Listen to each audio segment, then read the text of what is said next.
Hello, Facebook. Apparently, yesterday I offended some people with some of my comments about the shooting victims in Tulsa and Charlotte. And the first thing I want to do is, first off, apologize to any of my friends that may have offended, because I have friends, a broad range of friends, and I certainly don't want to offend them or do anything to harm those relationships, because I value friendships very dearly. But I do want to share with you a little bit of where I'm coming from in my heart. So I made some comments apparently about the victims, that, you know, at least they're off the street. And part of my reasoning for that was that, you know, I have a very low tolerance and compassion for what I call career criminals, people that could potentially sell drugs to a family member, get them addicted to drugs, or harm one of my family members or someone else's family member, an innocent person. So these career criminals, yeah, when something happens, I don't have a lot of compassion. And maybe that's one of my many character flaws. And people said, you know, as a Christian, where's your love? You know, where is that in the Bible? Well, it's not in the Bible. And again, you know, they're right. Maybe I should have some more compassion, but I didn't get that compassion gift. However, I will tell you where my compassion is. My compassion is with the police officers. You take Betty Shelby from Oklahoma. She's facing life in prison now. Okay, now I can't believe not for 1 second that she woke up that morning, put her uniform on and strapped on her gun and said, today I'm going to go kill me a black man. Not for 1 second, I don't believe that. Okay, I believe she went out to do her job and to protect her community, and she made a tragic mistake and someone died, and I don't wish anyone dead, period. But it may be justified, it may not be. All the facts still are not out. Now they're saying that they filed charges against her. And what about her kids and her husband and her family?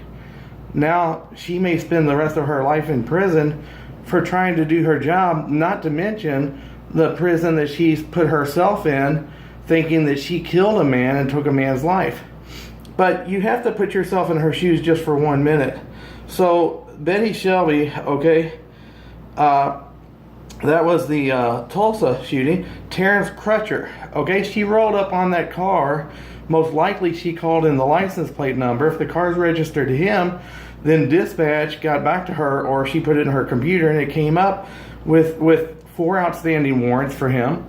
It came back with his history: firing a weapon out a car window, drug trafficking, shooting with intent to kill, resisting arrest, assault of a police officer, DUI, obstructing an officer, assault of police with a weapon.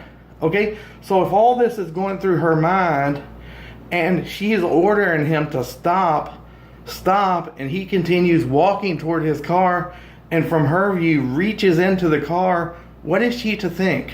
What is she to do? Would you make that mistake? I don't know. Then you take the North Carolina, the Charlotte incident. Okay, then you have Brantley Vinson, a 26-year-old police officer, second or third generation police officer. Okay, a outstanding student throughout school and college, outstanding police officer up to this point. Keith Lamont Scott. So here we have another individual that this time did have a gun. Okay. So Keith Lamont Scott is now getting death threats. The city of Charlotte, North Carolina is being destroyed by criminals. Okay? These people are rioting and celebrating these criminals as heroes, while the real heroes are being thrown in jail. Their families are being threatened. They're having to move out and go into hiding. They're losing their job, their career, no matter what the outcome is. Look back to Daryl Wilson and was it Freddie Brown in outside of St. Louis. his life is over. Okay? Well, now you got these guys. So back to Keith Lamont Scott. His record: shooting at a police in Texas, check fraud, aggravated assault, shot and wounded a man, assault with a deadly weapon, intent to kill, assault of a child under 12, DUI. So, yeah, my patience and my love and my compassion is very short. And again, that's probably one of my many character flaws. But my compassion is with the real heroes. Then we're also creating a whole nother problem. You see, so by condemning these guys, these police officers who may or may not have made a mistake or maybe justified, but they're already condemned and convicted in the eyes of the public. So now police officers all across this country are examining their job and their position. And there's, the average police officer starts out at about $19 an hour. Well, if the Democrats have their way, McDonald's workers will make $15 an hour. For $4 more an hour, is it worth putting your life on the line and maybe trying to protect your community? You end up in prison for the rest of your life? I wouldn't do that job, not for anything, okay? So police officers all across the country are rethinking that and thinking, is it worth it? So when these police officers start quitting and they can't get police officers to police these communities, we're going to have even more chaos than we already have. So I do apologize for offending people, my friends, but I want you to know my heart. And I don't wish for anyone dead. I don't, criminal or not, okay?